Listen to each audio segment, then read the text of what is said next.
Film के start में हम एक लड़की को देखते हैं जिसकी हालत नशे की वजह से काफी खराब थी और वो फिर से खुद को ड्रग का इंजेक्शन लगाती है। उसके बाद वो गन से खुद को शूट करके मार लेती है।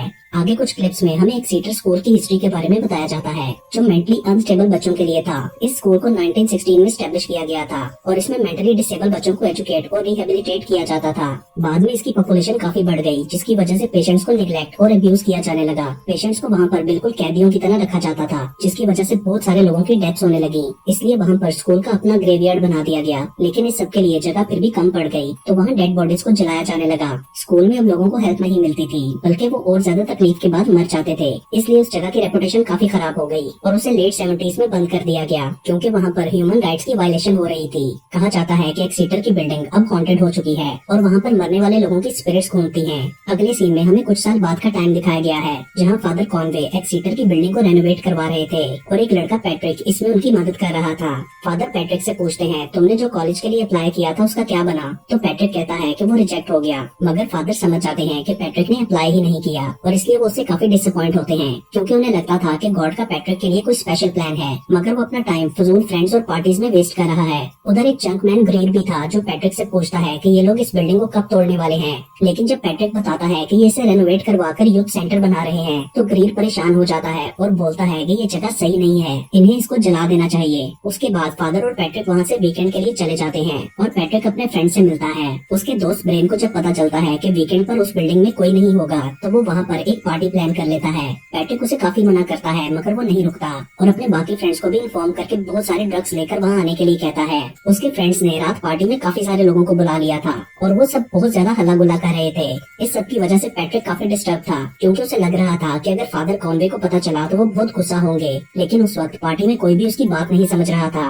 वहाँ पर पैट्रिक एक लड़की रीन से मिलता है जो उसे अच्छी लगी थी। वो उसे बताता है कि मैं चर्च की तरफ से इस बिल्डिंग में काम करता हूँ और कहता है कि तुम पार्टी के बाद भी यहाँ रुकना। अगली सुबह पार्टी खत्म होने के बाद वहाँ पर 7 लोग रह गए थे। पैट्रिक, उसका छोटा भाई Rory, Brian, Brad, Amber, Drew और वो नई लड़की रीन। उन लोगों में उस बिल्डिंग की हिस्ट्री को लेकर डिस्कशन चल रही थी। पैट्रिक बताता है कि ये साइकिक स्कूल था जिसे चर्च ने खरीद लिया था। ब्रेन को लगता था कि इस बिल्डिंग को फादर कॉनवे ने जलाया था ताकि कोई वहाँ पर होने वाले इंसिडेंट्स के बारे में ना जान सके। वो कहता है कि स्कूल में एक बच्चा आया था जिसके बाद पेशेंट्स ने अपनी जान लेना शुरू कर दी थी, लेकिन पैट्रिक उनकी इन बातों से एग्री नहीं करता। वो कहता है कि भला फादर कॉनवे ऐसा क्यों करेंगे। ब्रैड उन लोगों को बैक मास्किंग के बारे में बताता है। वो कहता है कि म्यूजिक बैंड वाले अपने सॉन्ग्स में बैकवर्ड मैसेज रिकॉर्ड करवाते थे जिसे बैक मास्किंग कहते हैं, जिस पर चर्च ने लोगों को कन्विंस किया कि इसमें सैटेनिक मैसेजेस हैं और इसलिए वो पेशेंट्स को अनकन्वेंशनली ट्रीट करने लगे थे जैसे कि एक्सॉर्सिज्म्स और इलेक्ट्रिक शॉक्स वगैरह। लेकिन फादर कॉनवे और चर्च ने हमेशा इन बातों को डिनाई किया। ब्रेन का मानना था कि इन चीजों को छुपाने के लिए कॉनवे ने वहाँ आग लगा दी।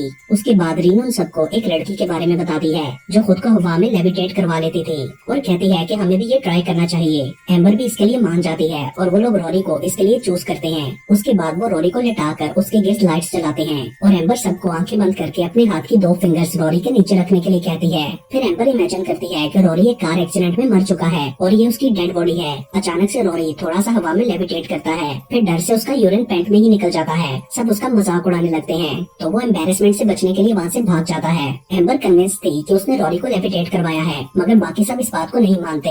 तभी रीन उधर से उठकर बाहर चली जाती है तो पैट्रिक भी उसके पीछे जाता है और उसके पूछने पर रीन बताती है कि मेरे डैड हमें छोड़कर चले गए इसलिए मैं और मोम अकेले रहते हैं। जिस पर पैट्रिक कहता है कि जब मैं 10 साल का था तो हमारे डैड भी हमें छोड़ गए थे। तो रीन उससे बोलती है कि तुम्हें रॉरी का बहुत ज्यादा ख्याल रखना चाहिए। मुझे वो एक लॉन्ली और डैमेज किड लगता है। जिसके बाद वो दोनों से ढूंढने लगते हैं। दूसरी तरफ बाकी सब फिर से ड्रग्स के साथ पार्टी कर रहे थे।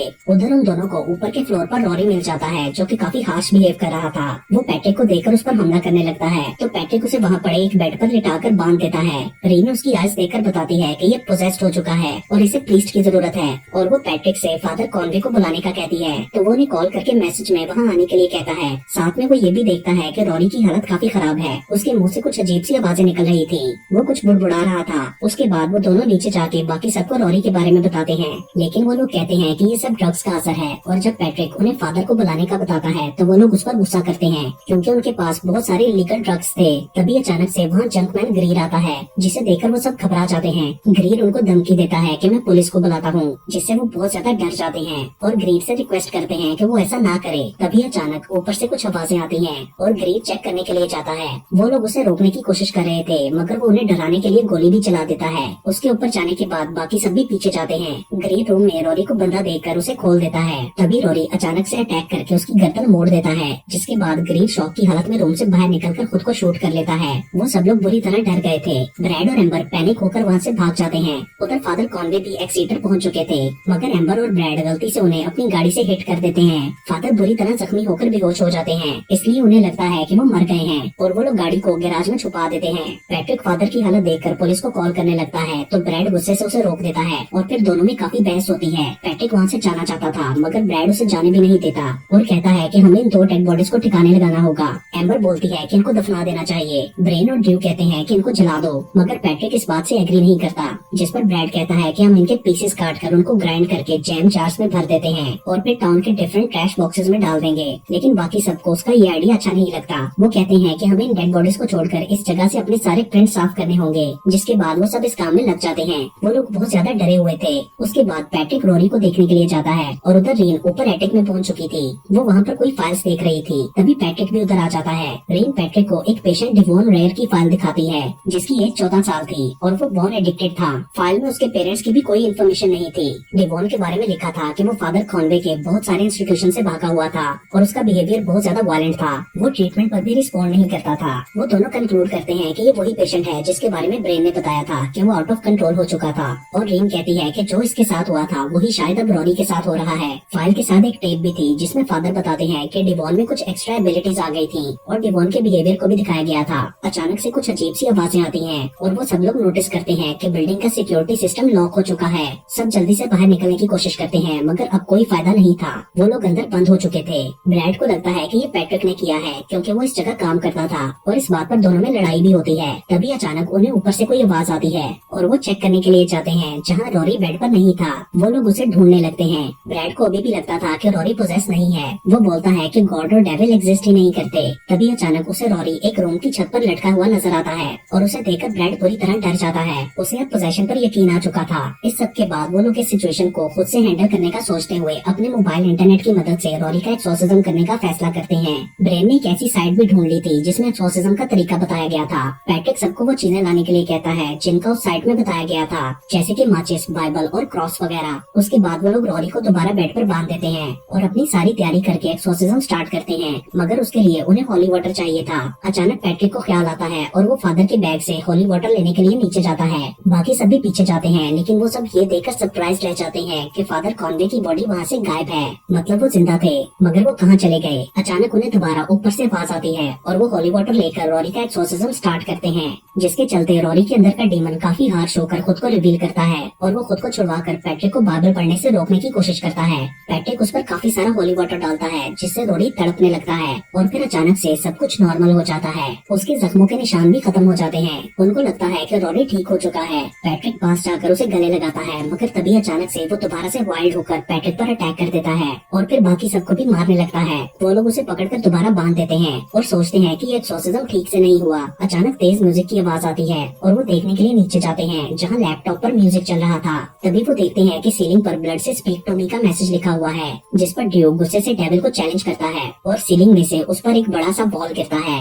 रीन कहती है कि वो हमसे बात करना चाहता है, जिसके लिए उसे मीडियम की जरूरत है और वो सबके साथ मिलकर एक ओइजा बोर्ड बनाती है। वो कहती है कि ये एंटिटी डीमन नहीं कुछ और है। पैट्रिक को ओइजा बोर्ड का आइडिया सही नहीं लग रहा था, लेकिन रीन बोलती है कि इसके अलावा और कोई रास्ता नहीं है। फिर वो और एम्बर ओइजा बोर्ड के थ्रू एंटिटी से बात करती हैं, जो अपना नाम डिवॉन बताता है। यहाँ हम देखते हैं कि रोरी भी यही नाम बोल रहा था। डिवॉन की स्पिरिट उन्हें एक बॉक्स ढूंढने के लिए कहती है, जिसमें उसे ट्रैप किया गया था। वो उन्हें हेल्प के लिए कहता है। अचानक से रोरी की चीख की आवाज आती है और ग्लास टूट जाता है। वो लोग कैमरा रिकॉर्डिंग में देखते हैं कि रोरी रूम से गायब है, तो वो लोग ऊपर जाते हैं। ब्रैड वही एम्बर के पास रुकता है, जो थोड़ा अजीब लग रही थी। ऊपर वो लोग देखते हैं कि रोरी हवा में उड़ रहा है और बाकी सब चीजें भी जोर जोर से हिल रही थी। तभी अचानक से हवा रुक जाती है और रोरी जमीन पर गिरते ही ठीक हो जाता है। उसे कुछ भी याद नहीं था कि उसके साथ क्या हुआ। पैट्रिक उसे खोल देता है और वो सब नीचे जाते हैं, जहाँ अब एम्बर पोजेस हो चुकी थी और वो सब पर अटैक कर देती है। वो ब्रेन के पेट में नाइफ घुसाकर फिर ड्रू को काट कर खाने लगती है। बाकी सब एम्बर को रोकते हुए उसे वहाँ से भगा देते हैं और फिर ब्रेन के पेट से चाकू निकालते हैं। अचानक उन्हें ड्रू का ख्याल आता है और वो देखते हैं कि उसकी जुबान कटी हुई है। तभी सीलिंग से एक लोहे का सर्कल टूटकर ड्रू के ऊपर गिरता है और उसकी मौत हो जाती है। ब्रैड सबसे फ्रस्ट्रेट हो चुका था। वो एक एक्स लेकर एम्बर को मारने के लिए जाता है। बाकी सब भी हैमर, रॉड्स वगैरह लेकर एम्बर को ढूंढने लगते हैं। पैट्रिक ब्रेन और रॉरी को नीचे सिक्योरिटी लॉक्स खोलने की कोशिश करने का कहता है और खुद रीन को लेकर ऊपर चला जाता है। उसके जाने के बाद रॉरी ब्रेन को अकेला छोड़कर कहीं जाता है। उधर पैट्रिक और रीन को ग्रेड की बॉडी से एक फिंगर कटी हुई नजर आती है और वो उसके ब्लड ड्रॉप्स के पीछे चलते हुए एक रूम के दरवाजे तक पहुंचते हैं जिसके अंदर वो कटी हुई फिंगर पड़ी थी। वहाँ एक वार्डरोब भी थी जिसे खोलने पर सामान गिरता है। शोर सुनकर एम्बर उस तरफ आने लगती है। वो उल्टी होकर डिमोनिकली चल रही थी। उसकी आवाज सुनकर पैट्रिक और रीन वार्डरोब में छुप जाते हैं। एम्बर बहुत ज्यादा हार्श और वाइल्ड हो चुकी थी। वो रूम में आकर वार्डरोब को खोल देती है और सामान निकालकर नीचे फेंकने लगती है, मगर वो दोनों उसे नहीं मिलते। दूसरी तरफ रॉरी को छुपके से कोई पकड़ लेता है। एम्बर के जाने के बाद पैट्रिक और रीन बाहर निकलते हैं तो उन्हें वार्डरोब के पास कोई निशान नजर आता है। देन वो वार्डरोब को हटाते हैं तो पीछे एक दरवाजा था। उस रूम में डिवोन को बंद करके रखा गया था। वहाँ पर एक क्रीसेंट का साइन बना था। पैट्रिक बोलता है कि ऐसा ही रॉरी ने भी बनाया था। उधर एक क्रॉस भी था जिसके पीछे से उन्हें 2 फोटोज और एक लेटर मिलता है। उनमें से एक फोटो पैट्रिक के बचपन की थी, फादर कॉनवे के साथ, और दूसरी फोटो में फादर के साथ कोई लड़की थी। लेटर में लिखा था कि मैं मदद के लिए आया था, दर्द के लिए नहीं। मेरी मदद करो फादर, मैं तुम्हारा खून हूँ। जिस पर रीन बोलती है कि शायद डिवोन फादर कॉनवे का बेटा था। पैट्रिक को इस बात पर यकीन करना मुश्किल लग रहा था। उधर जब रॉरी वापस नहीं आता तो ब्रेन उसे देखने के लिए जाता है। वो नोटिस करता है कि ओइजा बोर्ड पर भी क्रीसेंट का सिंबल बना हुआ है। इंटरनेट पर देखने पर उसे पता चलता है कि इसका मतलब डेविल को बुलाना है। उधर पैट्रिक और रीन बाथरूम में जाते हैं जहाँ उन्हें कोई फॉलो कर रहा था। रीन एसी डक्ट के अंदर जाती है ताकि बाहर निकलने का रास्ता ढूंढ सके। अचानक से एम्बर पैट्रिक पर अटैक कर देती है, मगर रीन पीछे से आकर उसे बचा लेती है, जिसके बाद दोनों में लड़ाई होती है। तभी पैट्रिक रीन को बचाने के लिए एम्बर की आइज में टूथब्रशेस घुसा देता है तो एम्बर दर्द से तड़पने लगती है। वो बार बार पैट्रिक पर अटैक करने लगती थी तो रीन उसे बचाती थी। आखिर पैट्रिक सिलेंडर से एम्बर का सर तोड़कर उसे मार देता है। अगले सीन में हम ब्रैड को देखते हैं। उसे अचानक फादर कॉनवे नजर आते हैं और वो डर कर भागने लगता है तो गिरने से एक्स उसके पेट में लगती है और वो मर जाता है। दूसरी तरफ पैट्रिक और रीन वापस आते हैं तो ब्रेन और रॉरी को वहाँ ना पाकर उन्हें ढूंढने लगते हैं। उन्हें एक जगह ब्रेन का आईपैड नजर आता है जिसमें उसने एक वीडियो रिकॉर्ड की थी जिसमें उसने क्रीसेंट साइन का बताया था। अचानक पीछे से ब्रेन आकर उन पर अटैक करने लगता है। शायद अब वो पोजेस हो चुका था। पैट्रिक खुद को बचाने के लिए उसे भी मार देता है। उसके बाद वो दोनों रॉरी को ढूंढने के लिए बेसमेंट में जाते हैं जहाँ उन्हें एक बॉक्स में से आवाजें आती हैं। उसे खोलने पर अंदर उन्हें रॉरी बंधा हुआ मिलता है। पैट्रिक उसे पूछता है कि क्या ब्रेन ने तुम्हारे साथ ये किया, मगर रॉरी कहता है कि मुझे कॉनवे ने बंद किया और बोला कि ये तुम्हारी प्रोटेक्शन के लिए है। वो किसी सेकंड एपोकलिप्स और डार्क एंटिटीज की बात कर रहा था। रीन को उस बॉक्स में भी क्रीसेंट का साइन बना हुआ नजर आता है और वो कहती है कि डिवोन इसी बॉक्स की बात कर रहा होगा। उसे लगता था कि शायद डिवोन की सोल किसी और इंसान में चली गई है या शायद वो कभी मरा ही नहीं। तभी उन्हें कोई आवाज आती है और वो वहाँ से भागने लगते हैं। रास्ते में उन्हें ब्रैड की बॉडी मिलती है। रॉरी को लगता है कि ये कॉनवे ने किया, मगर पैट्रिक इस बात को नहीं मानता।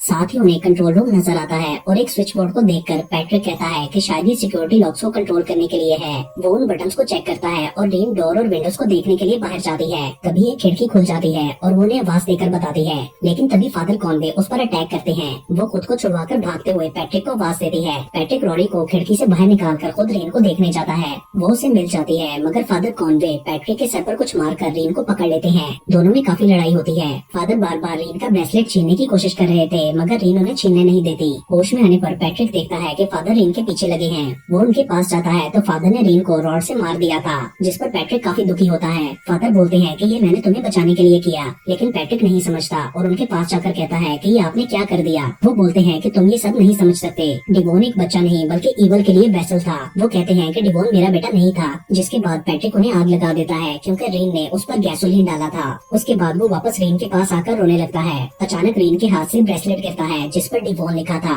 और अचानक से रीन उठकर कहती है कि तुमने कभी मेरा नाम ही नहीं पूछा। उसकी आंखें सफेद हो चुकी थी, जिसे देखकर पैट्रिक डर जाता है। वो बताती है कि मेरी मोम फादर कॉनवे से प्यार करती थी, लेकिन उन्होंने हमें अकेला छोड़ दिया और मोम ने खुद को मार लिया। यहाँ हमें स्टार्ट का सीन दिखाया जाता है। वहाँ पास ही एक छोटी बच्ची बैठी थी जो कि रीन यानी डिवोन थी। वो कहती है कि मैं से ही बड़ी हो गई। 13 साल की थी तो फादर मुझे एक सीटर ले गए। मुझे लगा था वो मुझे बचा लेंगे, मगर उन्होंने मुझे बॉक्स में बंद कर दिया। मैं किसी तरह वहाँ से बच गई और फिर ये सब प्लान प्लान किया ताकि तुम कॉनवे को मार सको, क्योंकि मैं जानती थी कि तुम्हारे हाथों मरने से उसे ज्यादा दुख होगा। उनको मेरे से ज्यादा और बच्चों की फिक्र होती थी और तुम तो उनके फेवरेट थे। फिर वो पैट्रिक को मारने ही वाली होती है कि रोरी विंडो से कहता है कि ये झूठ बोल रही है, जिससे डिवॉन का ध्यान हटता है और पैट्रिक बच जाता है। उसके बाद दोनों में काफी लड़ाई होती है। रोरी भी पैट्रिक की मदद के लिए आ जाता है और वो दोनों डिवॉन को ब्रूटली जख्मी करके बॉक्स में बंद कर देते हैं। आग पूरी बिल्डिंग में फैलती जा रही थी। एट लास्ट पैट्रिक और रोरी बचकर बाहर निकल जाते हैं। एंड के सीन में दिखाया जाता है कि दो कॉप्स वहाँ इन्वेस्टिगेट करने के लिए जाते हैं तो उन्हें वो बॉक्स खाली मिलता है और इसके साथ ही ये मूवी यहीं पर खत्म हो जाती है।